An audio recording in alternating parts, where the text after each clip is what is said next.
சிலம்பம், செடிக்குச்சி, மான்கொம்பு, குத்துவரிசை, பட்டா, பரங்கு, boxing, judo, karate, வர்ம கலைகள், யோகா கலைகள், அப்புறம் சங்கிலி போத்து, சக்கரை போத்து, டபுள் கம்பு, இது மாதிரி ஒரு 36 கலை. தலைவர் தான் சொல்லி என்னை மெம்பர் ஆக்கி விட்றாரு. அவர் வீட்டுக்கு வந்துட்டேன். அவர் வந்து வீட்டுக்கு வந்ததே பெரிய கதை. ஏன்னா எங்கள் அண்ணன் வந்து நம்பவே இல்லை. சென்னைக்கு வந்துட்டேன், எங்கள் அண்ணன் நம்பலை. பாயா தலைவர் கூப்பிட்றாரு. ஒன்று நாங்களே இங்கே சென்னையில் இங்கே பார்க்க முடியல, நீ இவர் பார்க்க போகிறேன்னு விட்டாங்க. ராமநாதன் சார் ரொம்ப வற்புறுத்தி கேட்டார். வந்து நீ நல்லா இருக்காயா, உன்னோட ஒரு போஸ்டருக்கே படம் ஓடும் தேட்டரில். அப்போல்லாம் வந்து அந்த நுங்சாக் போஸ்டர் பார்த்துட்டு அவர்லாம் மிரண்டு, நீ வந்து ஏன்னா எம்ஜிஆர் அங்கே இந்தியன் புருஷன் தான் பட்டம் கொடுத்தாரு. நீ ஒரு இந்தியன் புருஷன் கரெக்டாக இருக்கியா, நீ வந்து பண்ணியா அப்படின்னு சொன்னார். எனக்கு இந்த எஸ் பாஸ்ன்னு சொல்கிறது கூச்சமாக இருக்கும். கும்பலில் ஃபைட்டர்ஸ் வருவோம்ல, வந்து எஸ் பாஸ் அப்படி சொல்லு, சார் என்ன சொன்னீங்க அப்படின்னு கேட்பேன். எஸ் பாஸ்னால் அது சொல்ல தெரியாது. கடல் தேவையே இல்லை, ஒரு 2 அடிலேருந்து குதிச்சாலே போதும், கடலில் குதிக்கலாம். எல்லாமே இப்போ வந்து ரொம்ப டெக்னிக்கல் ஆகிடுச்சு. நான் ஃபைட்டு படம்னா 1008 படம் சொல்லுவேன். அதனால் அது எதுனா ஒன்று ஓடி இருக்கும், அவ்வளோதான். நான் அப்போ வந்து டிஆர் பண்ண படம் ஒன்று ஓடிச்சு. அப்போ அவரே பார்த்தாரு, ஆகா இது என்னடா ஃபைட் வைக்கணும்னு அவரே ஃபைட் படம் தான் வச்சார். அப்புறம் வந்து வி சேகர் சார் படம் அப்படி எடுத்தார். அப்புறம் வி சேகர் சார் படம் ஃபைட் வைக்க வச்சார். விக்ரம் சார் ஃபைட் இல்லாமல் தான் படம் எடுத்தார். அப்புறம் விக்ரம் சாரும் ஃபைட்டு படம் தான் வச்ச ஆரம்பித்தார். ஸ்டண்ட் கோரியோகிராஃபராக வந்து சக்ஸஸ்ஃபுல்லாக போயிட்டுருக்கிறீங்க. அண்டு நீங்கள் இப்போ இருக்கக்கூடிய சினிமாவுக்கும் நீங்கள் இருந்த காலத்துக்கும், அப்போ இருந்த சினிமாவுக்கும் இப்போ இருக்கக்கூடிய சினிமாவுக்கும் நீங்கள் என்ன மாதிரியான டிஃப்ரென்ஸ் வந்து ஃபீல் பண்ணுறீங்க சார்? நாங்கள் அப்போ வந்து நாங்கள் ஒரிஜினல் தான் எல்லாமே. பெங்களூர் பேலஸ்னால் அங்கேருந்து ஒரிஜினலாக விடுவோம். 2வது ஃப்ளோர்லேருந்து மாடிப்படினா உடச்சிட்டு வந்து தரையில் பொத்துன்னு விடுவோம். இப்போ அப்படி கிடையாது. இப்போ பெட்டு வந்துருச்சு. அதுவும் இல்லாமல் இப்போ சிஜின்னு ஒரு மிகப்பெரிய ஒர்க் இருக்குது. இப்போ நம்ம லொக்கேஷன் இப்படி இருக்கோம், அங்கே எங்கே என்ன காமிக்குது பாருங்கள். அது மாதிரி இப்போ நாங்கள் முன்னாடி ஹெலிகாப்டரில் தான் கடலில் விழுந்திருக்கோம். காரு நேருக்கு நேர் மோதுவோம். உள்ளே ஒரு பைப்பட்டு தான் பதிச்சிருப்போம். அது சொல்லலாம், அதையும் உடஞ்சி 2 காலுமே ஒன்றும் இல்லாமல் போய் இறந்தவங்க எத்தனை பேர் இருக்காங்க.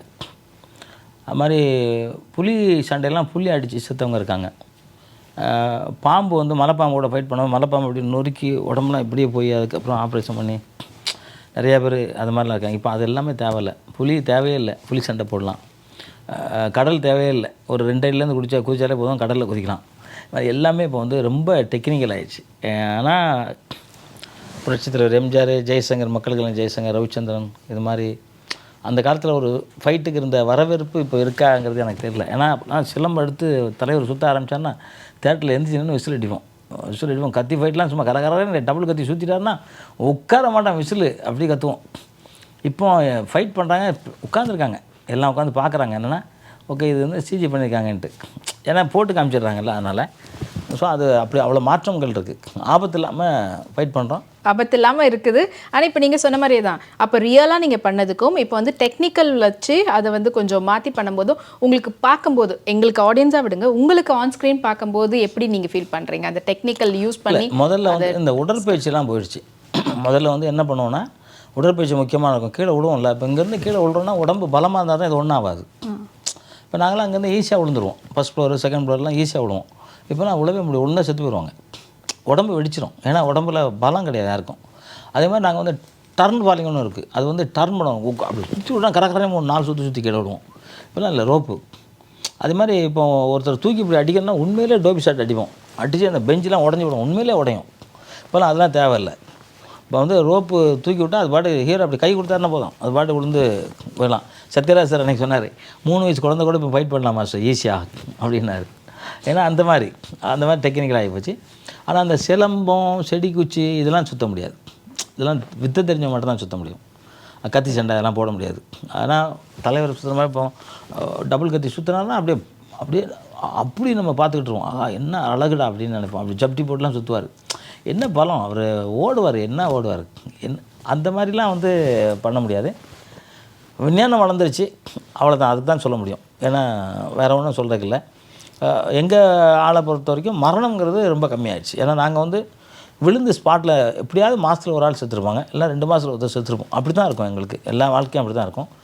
எங்கள் வீட்டில் வந்து யார்கிட்டையாவது இப்போ நம்ம விளம்பரம்லாம் போவோம், எங்கே வரும்போது அந்த ஸ்வீட் கடையில் ஸ்வீட் வாங்கிட்டு வாங்க, பூ வாங்கிட்டு வாங்கம்பாங்க. எங்கள் குடும்பத்தில் என்ன சொல்லுவாங்க, சாகாமல் வாங்கங்க, உடம்புல எந்த அடியும் படாமல் வாங்கன்னு சொல்லுவாங்க. ஸோ அந்த மாதிரி இப்போ அது இல்லை, அந்த குறைச்சல் எங்களுக்கு சேஃபாக தான் இருக்குது. Okay, so one of the இல்லை ரொம்ப ரொம்ப ரிஸ்கான ஒரு இண்டஸ்ட்ரியிலேயே டஃப்பான ஒரு டிபார்ட்மெண்ட் உங்களது தான். அண்ட் ஒரு படத்தினுடைய வெற்றி அப்படின்னும் போது அதில் நிறைய பேருடைய பாத் வந்து இருக்கணுவாங்க. அந்த மாதிரி ஒரு படத்தினுடைய வெற்றியில் ஒரு ஸ்டண்ட் சீக்வன்ஸ், ஒரு ஃபைட் சீக்வன்ஸினுடைய பாட் எந்த அளவுக்கு இருக்குன்னு நினைக்கிறீங்க? 70%. 70% ஃபைட் இருந்தால் அந்த படம் ஓடிடும்.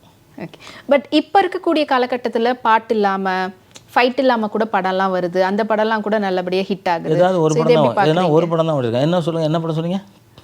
அப்படி ஓடின படம் 1 2 சொல்லுங்கள். முழிக்கிறீங்களா? இதுதான் நான் ஃபைட்டு படம்னா 1008 படம் சொல்லுவேன்.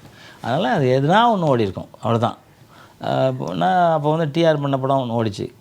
அப்போ அவரே பார்த்தாரு, ஆகா இது என்னடா ஃபைட் வைக்கணும்னு அவரே ஃபைட் படம் தான் வச்சார். அப்புறம் வந்து வி சேகர் சார் படம் அப்படி எடுத்தார். அப்புறம் வி சேகர் சார் படம் ஃபைட் வைக்க வச்சார். விக்ரம் சார் ஃபைட் இல்லாமல் தான் படம் எடுத்தார். அப்புறம் விக்ரம் சாரும் ஃபைட்டு படம் தான் வைக்க ஆரம்பித்தார். ஏன்னா ட்ரெண்டு ஒரு ஆக்ஷனுக்கு வந்து ஒரு, ஏன்னா இப்போ நான் வந்து நேரில் பண்ண முடியாத சினிமாவில் பண்ணலாம். ஒரு சாதாரண மனிதர் வந்து நேரில் பண்ண முடியாது, ஆக அப்படி பண்ணுறாரு அப்படின்னு நினைக்கிறாங்களா, அதான் அந்த படத்தோட வெற்றி எனக்கு தெரிஞ்சு. அது மாதிரி எல்லாரும் வந்து ஆக்ஷன் ஃபிலிமுக்கு, நான் அப்பவே சொன்ன மாதிரி, நான் வந்து இப்போ திருச்சியில் இருக்கும்போது அங்கே வந்து ஒரு 10 தேட்டர் தான் இருக்கும். 10 தேட்டர்லையும் ஏன்னா ஃபைட் இல்லாத படம் வந்துச்சுன்னா நாங்கள் ஃபைட்டு இருக்கிற படம், அதாவது இந்த படத்தில் எத்தனை ஃபைட், 4 ஃபைட் இருக்குடா, அதில் 3 தான் இருக்குது, இப்போ 4 பார்ப்போம் அப்படின்ட்டு போவோம். அப்படி ஒரு ஆசை வரும் எங்களுக்கு. அப்படி தான் பார்த்துக்கிட்டு இருந்தோம். இன்றைக்கி வந்து எல்லாம் வந்து வீட்டில் உட்காந்தே படம் பார்த்துட்ருக்காங்க. அதனால் வந்து அந்த நட்பு போயிடுச்சு. அந்த என்ன சொல்கிறது, வெளியில் அப்போல்லாம் படம் பார்க்குறது வந்து ஒரு திருவிழா மாதிரி இருக்கும்.